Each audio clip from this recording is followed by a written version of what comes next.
Grassroots. Hello, JoAnn. Okay, let me give y'all a really quick update about what happened in Austin yesterday. How many here can view a video on your computer? How many do and will? Okay, that's a lot of you. All right, you young guys over there, I know you do.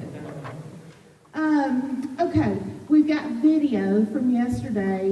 We had a professional videographer do the entire press conference. So let me just lay this out for you. This is about free speech.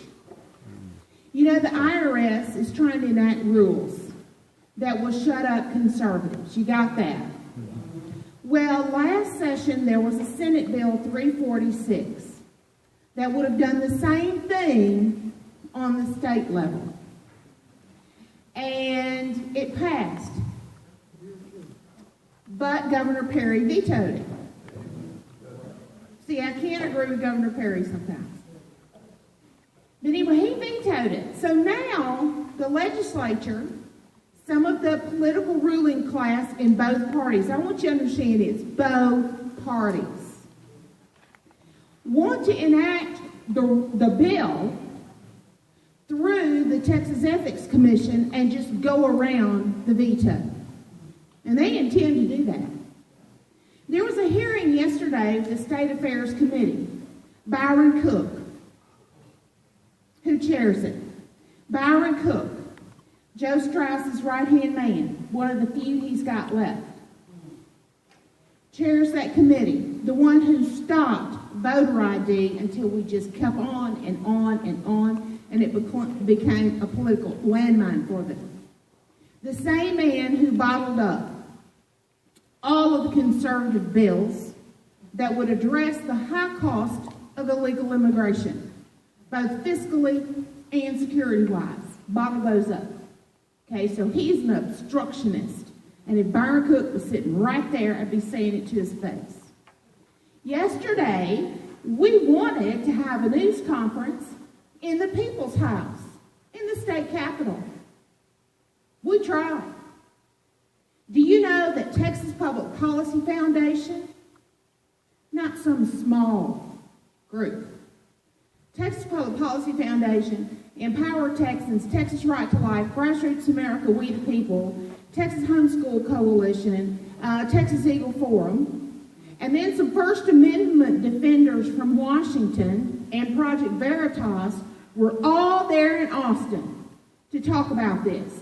We could not find one place in the Capitol or on the Capitol complex that was available yesterday to have a news conference. So we had it over at the Doubletree Hilton. We had it anyway. We had it before they had their State Affairs Committee meeting. And I think probably there's going to be an open records request done on the scheduling of every square inch of the Capitol that's available to find out who the heck had every bit of the Capitol scheduled. Okay? But here's the deal. They've messed with the wrong people.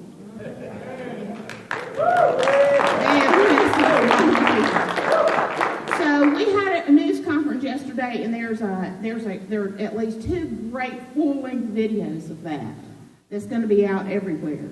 And I will tell you, I said yesterday, I don't care what it takes. We are going to fight for First Amendment rights. That's what Texans do. And another thing I said yesterday is, you know, the more things change, the more they stay the same. I began to reflect on the fact that yesterday was National Day of Prayer. A lot of organizations across the country had, ways of commemorating that. And I thought about, gee, that's part of what our country was founded on, was seeking religious liberty. And a lot of that is based on freedom of speech. Because I'm going to remind you, there are political action committees like us. We're a PAC, and we disclose everything. And I knew we had to do it, otherwise I was going to constantly be, before some board, the ethics commission or somebody, trying to say, what's that? Or in jail. Orange gel, yes, and I don't look good in orange stripes. So that's what we are. We're a PAC. But a lot of organizations like Texas Eagle Forum, Texas Right to Life, a lot of them have both. They have a PAC that gives direct political contributions to candidates, a slate of candidates, or they spend money directly for those candidates to get them elected. Then there's the 501c4. That is the organization, is social welfare. That means that if you really are passionate about Second Amendment, well, you can go out and you can talk about the Second Amendment. And people can donate to your cause, and you don't have to tell everybody who's donating in order to give the Second Amendment an opportunity to be heard and debated by a group that supports it. Same thing with Texas Values. Texas Values, which is a spinoff of the Liberty Institute, is fighting for traditional values. Traditional marriage. So we don't have to look very far to know that people who are opposed to traditional values are happy to call up and harass business people and individuals who would give to a 501c4. The courts have ruled on this consistently over and over, that it is free speech to be able to donate to an organization who is a social welfare organization who's going to speak out on issues on your behalf. Not everybody's made to be at the point of a spear, but they're happy to give a little money to help fund those who do. So that's the difference here. And consistently, a lot of the media likes to call it all dark money. But by the way, labor union money is not dark money. And labor unions were exempted from Senate Bill 346. You see? So this is what this is about. And I will tell you, Byron Cook, and what it's about is that the last two election cycles and the last two legislative cycles, there have been a lot of outside voices. How dare you show up at the Capitol and talk to your elected officials? How dare you go into committee hearings and actually watch what they do and how they behave? And then you have the temerity to come back to your community and tell people what's really going on. How dare you?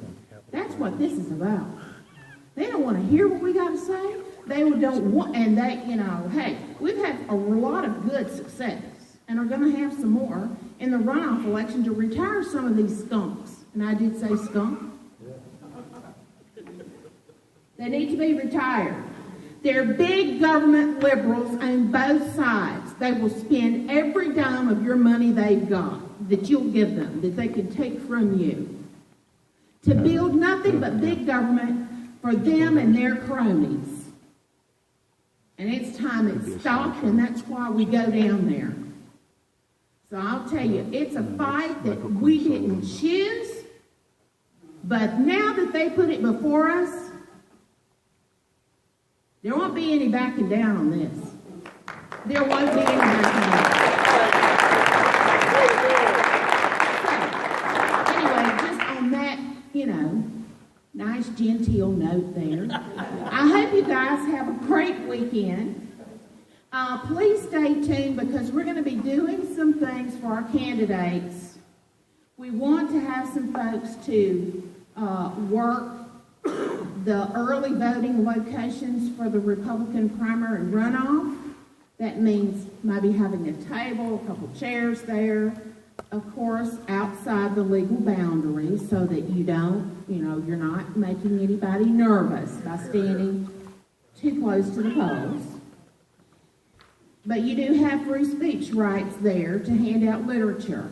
So we're going to be doing some of that. So if you're interested in doing some of that, please stay tuned because there will be a place to sign up to do that. Now, you guys allowed Jason Ellis to speak, right? Okay. And did you recognize the next mayor of Tyler? Yes, we did. Mr. Martin Hines. Hey, Martin.